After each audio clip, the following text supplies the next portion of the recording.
So I just got back from Blizzcon, where I got the chance to take a look at all the various new stuff Blizzard has planned for their games over the next 12 or so months. Quite a few things I liked. World of Warcraft was a big standout, not so much the retail side of things, but everything they're doing with Classic, from Seasons of Discovery to hardcore solo self-found, those are both things I definitely plan to play. There was also some new content revealed for Overwatch. Hearthstone got some updates, as well as Blizzard's new phone game, Warcraft Rumble, which, look, I wouldn't so much mind were it not for the fact that Blizzard basically said, StarCraft? Heroes of the Storm? Never heard of them. Like, not a peep about either game during this year's event.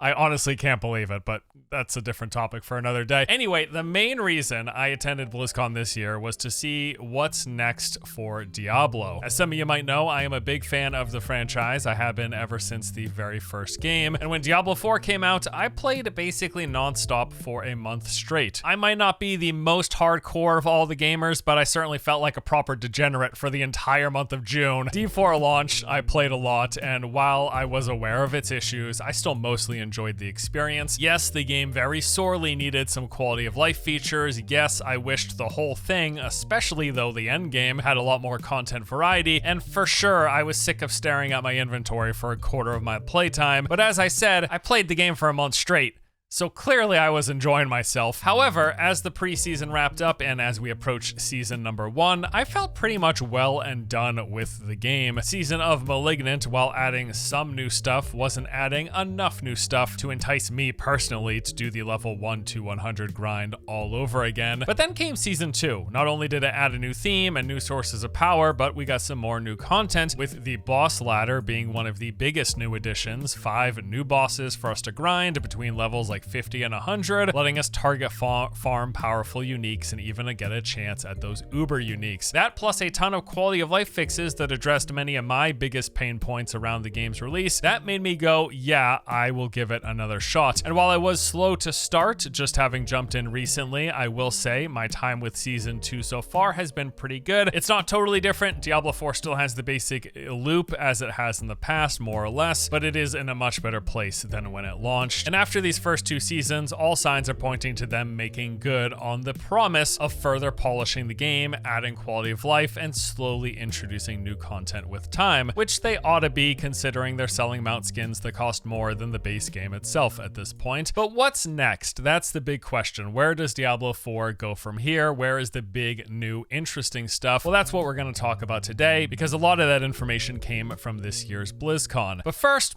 a word from today's sponsor. Today's video is sponsored by Zenless Zone Zero. This is an upcoming free-to-play urban fantasy ARPG developed and published by HoYoverse. The game's story takes place in the near future, where a mysterious natural disaster known as the Hollows has occurred. A new city emerges in this disaster-ridden world called New Eridu, and your goal as a professional proxy is to fight back the Hollows and save the city. The game features many unique characters, each with their own set of weapons and skills, giving you the freedom to switch between different playstyles. It's got fluid action combat designed to be both easy to learn for newcomers while also providing depth and challenge for veteran players, blending 2D and 3D animations that deliver this movie-like cinematic combat. HoYoverse recently revealed that they will be hosting a new round of beta testing for Zenless Zone Zero, so if you're interested in giving the game a look, you can register using the link provided below. But enough of today's sponsor. We're here to talk about Diablo 4, specifically the future of Diablo 4 and what is coming next for the game. As I talked about, we got a peek of this just last week at BlizzCon. Now, as I mentioned, I did attend the event and got to see in person what new stuff they have planned, although for Diablo 4 at least, seeing this stuff in person at the convention didn't make much of a difference from had I watched it at home, and trust me, I will touch on this element of this whole thing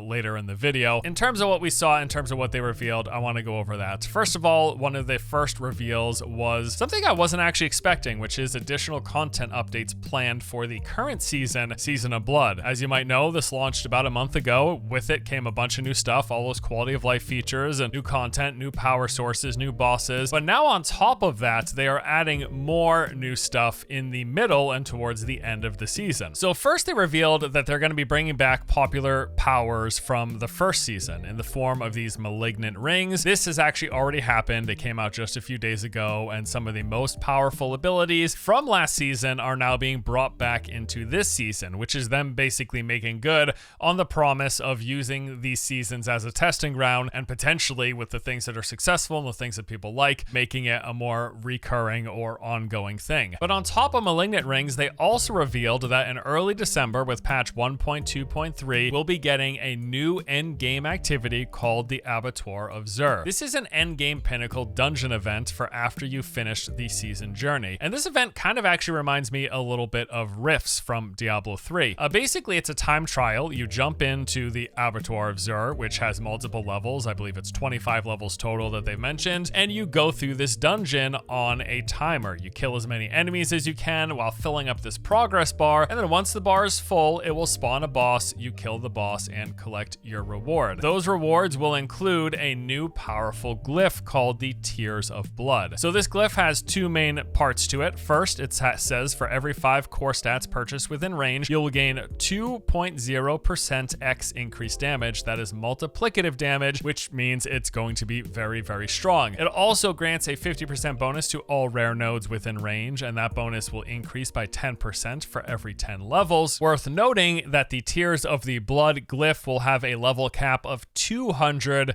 so there is a lot of power to grind just out of this one glyph. Now, the Abattoir of Zur, as I mentioned, has 25 difficulty levels. They have said ultimately these will be much more difficult than the hardest nightmare dungeons. This is basically the new final progression, the new pinnacle content for this season. It is going to be a great source of Paragon glyph experience, either great for leveling up your existing glyphs or for that brand new Tears of Blood glyph. Now, as of now, this is a seasonal only event, and it will be launching in early December, which means it's going to be around for about a month, to basically the last third of season number 2. As with a lot of seasonal stuff, this is something they might consider bringing back in the future. It really just depends on feedback, whether or not people like it. But that's not all. Also coming in season 2 includes a new update for the Occultist. We're going to be getting this enchanting preview window, letting you see what affixes you have a chance of getting when you're re-rolling them. This was a feature in Diablo 3. It took them a while, but I'm glad it's finally coming here to Diablo 4. And then, well, it wouldn't be much of a live service game if there weren't seasonal events, and we'll be getting our first one with Diablo 4 in Midwinter Blight. This is a holiday event that's going to introduce some new quests and activities. All the Fractured Peaks will be getting a visual overhaul.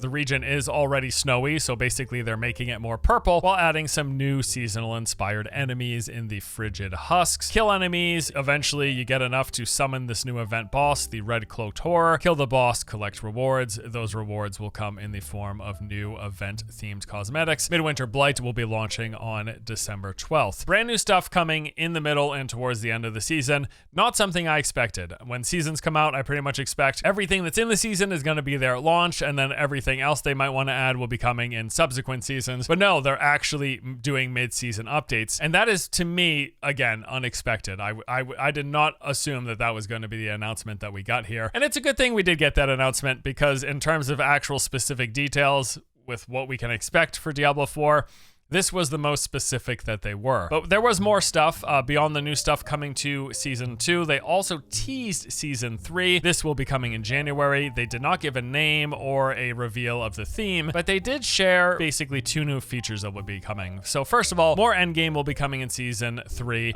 This new weekly challenge dungeon called the Gauntlet. This will be unlocking at World Tier 4. It is a fixed seed, non-linear dungeon. So fixed seed means that it's not a random layout. The layout will be the same every time for everyone for every weekly challenge dungeon. And the non-linear part basically just means there will be different paths to choose from, but it's not random. It is again a fixed seed. So what you do is you go in the dungeon and you push as far as you can, killing monsters and opening chests. Now all of the loot that you get as a reward will be dropping at the very end, but along the way, when you open chests and when you kill monsters, they will be dropping these items called Proofs of Might. Now you pick them up because the more you pick up, the higher your score gets at the end of the run. And what's a score without leaderboards? They'll be introducing leaderboards finally in season number 3. The best scores every week in these runs will be appearing in this new leaderboard system. It's got a bunch of different filters. You can do it by region, by class, by your friends list, all sorts of stuff. If you push really far in the gauntlet, you might find yourself near the top or at the top of the leaderboards. And then every single week, a new gauntlet with a new fixed seed and non-linear layout will be appearing, and it will also reset the leaderboards providing you another fresh shot at getting near the top. And then they've also rolled in a more permanent leaderboards called the Hall of Ancients. The best players from each week's leaderboards will then be permanently recorded in the Hall of Ancients, which is going to stay in the game for as long as the game stays online. Now, that was it for Season 3 details. We are expecting more info to come during the next Diablo campfire chat, which I'm just going to assume will be in the coming weeks here in between November and December. And then the lastly, and I guess biggest thing, or potentially most exciting thing,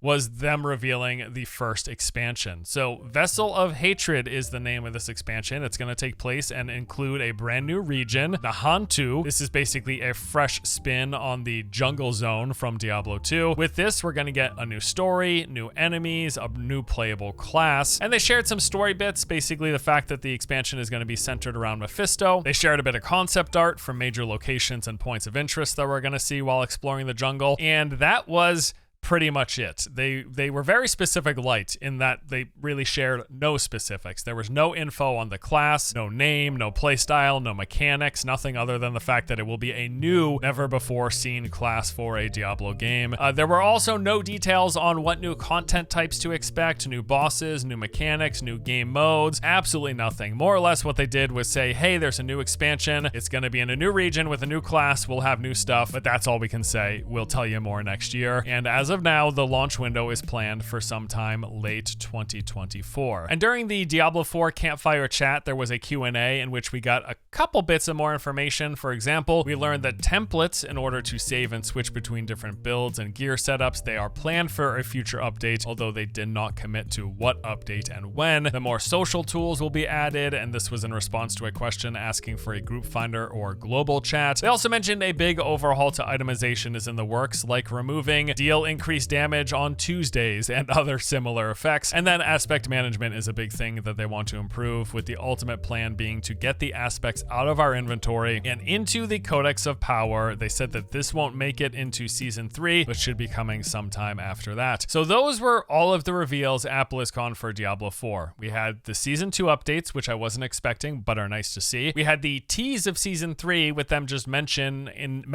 a new endgame in the Gauntlet and the fact that they're adding leaderboards, but nothing beyond that. And then we had them say, hey, there's an expansion. We're not going to give you any real details, but an expansion is coming sometime later next year. I want to say one of the main reasons I like going to BlizzCon and that I've enjoyed it in the past is the playable demos. Typically, whenever Blizzard reveals new stuff for any of their games, they've got a demo available at the convention, letting people try it. At my very first BlizzCon back in 2011, I got to play Blizzard Dota, which was basically the earliest iteration of what became Heroes of the Storm. I also got to check out the Mist of the Pandaria World of Warcraft expansion, and I got to play a Diablo 3 demo some like half a year prior to the game releasing. It included this 4 vs 4 arena PvP mode that never ended up making it into the game. But the point is, when you go to BlizzCon, you get the announcement of new stuff coming to their various franchises, and you also get a chance to play it. And at every single BlizzCon I've attended, that's been one of the main draws, getting this early hands-on look at their upcoming games. So naturally, at this year's event, I got a chance to play some of these upcoming Diablo 4 updates, right? No.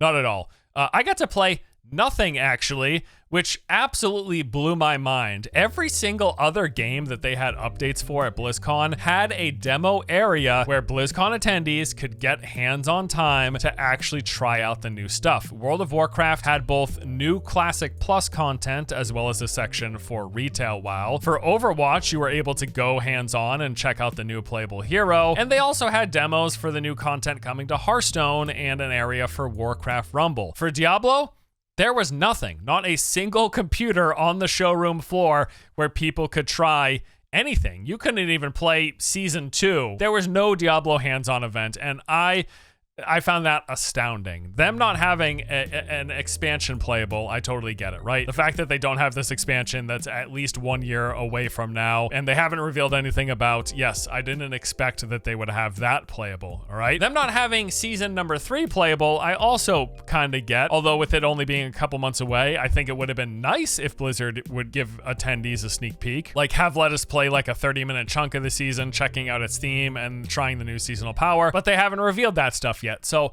I also understand that. But the fact that they didn't even have demos for this upcoming Season 2 content, I would say specifically Abattoir of Zir, like, I don't understand how that wasn't playable here. That has to be done at this point, right? Or at the very least close to it, as it's launching a month from now. I mean, I am genuinely shocked that they had zero demo area for Diablo 4. I'm just happy, I guess, that I have other Blizzard games that I enjoy and play, like WoW, for example, because if I just went to BlizzCon to try out and hear about the new Diablo stuff, I would have left pretty disappointed, but that is more of a gripe with how this year's BlizzCon was handled and less about the game itself. Also, I will say that I'm confident in next year's BlizzCon that they will have a Diablo demo area, as they will be nearing or have just had the release of the first expansion. Next year, I'm sure there will be hands-on available at BlizzCon, but I guess just as a bit of feedback from Blizzard, if anyone from the company happens to watch this, if you have big announcements for your stuff, especially stuff that's coming soon, like Diablo 4's upcoming Season 2 content, give your people pay a lot of money to go to these conventions, and while the panels are nice, they were also limited this year, so them having no playable Diablo 4 new stuff, it was just shocking to me. But yes, that is less about concerns about the game, and that's more about the event BlizzCon. When it comes to the game, as of now, like I said, I'm just jumping into Season 2. I'm enjoying it so far. I'm really happy to see all this quality of life stuff. I'm glad they've added new content in this boss ladder, and we've got more content coming in just a few weeks with these new updates that we just discussed. I'm curious to see what they've got planned for Season number 3.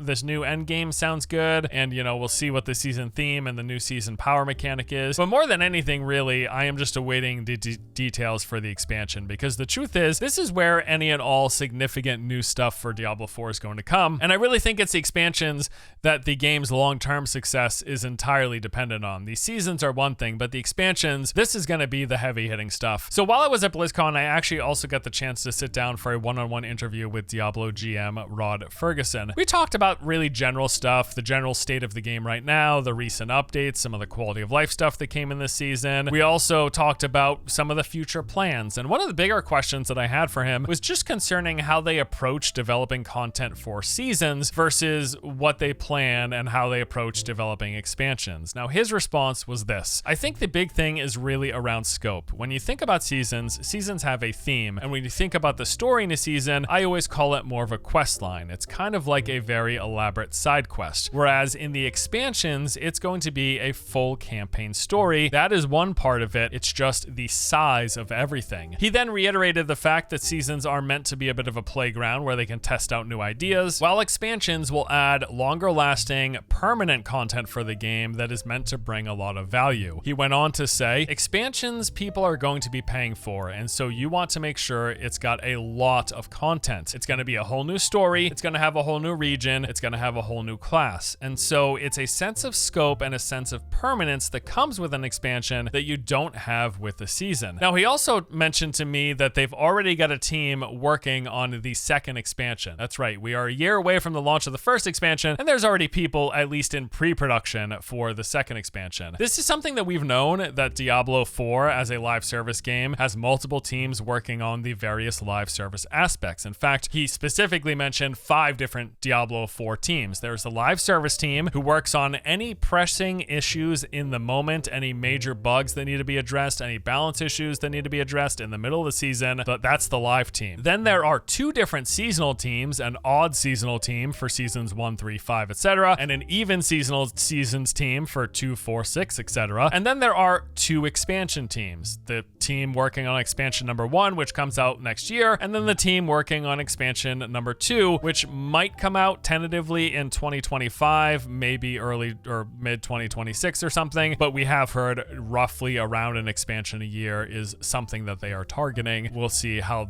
if they can end up living up to that tempo. And then once the first expansion releases next year, then the expansion 1 team will presumably move on to expansion 3, and the live service team takes on that first expansion now that it's live. And all of this makes it pretty clear that they are set up at least to support this game continuously for a very long time, or at least as long as it makes sense financially, which also likely means they will be adjusting plans based on how the first and second expansions end up performing. And I hope they knock it out of the park. I mean, I am really, as always, I'm really hopeful. I want games I enjoy and franchises I enjoy enjoy to be good, to get better over time. And they are definitely set up to potentially do that, having 5 teams working on the game, pushing out season after season, and then also having these expansions planned potentially once every year. And those expansions, as Rod mentioned, they have to feel worth it because people will be spending additional money on them. And so I hope they come with a heck of a lot more content. These seasons have been nice, but it's almost been like if you're enjoying, if Diablo 4 is a glass of water and you're enjoying your glass of water, the seasons are like flavoring that water, you know what I mean? Whereas these expansions, I don't know, it's like upgrading to soda or something. It's a stupid analogy, but the general gist is the seasons, they need to be chunky. They need to include a lot. It needs to be more than just a new region and a new class. New content types, new mechanics, new systems to engage with, more expansive features that not only broaden the width of the game, but also the depth of the game and the depth of an amount of variety in the game. That's what I really want to see. We'll see if they do it. We'll see how the future of Diablo 4 ends up panning out. But I am pretty hopeful if these first 2 seasons are any indication, but the seasons alone aren't going to do it. The flavored water isn't going to cut it. Where's my soda? All right, guys, that's it for me today. Hope you enjoyed the vid. Thank you for watching. I'll see you next time. Take it easy.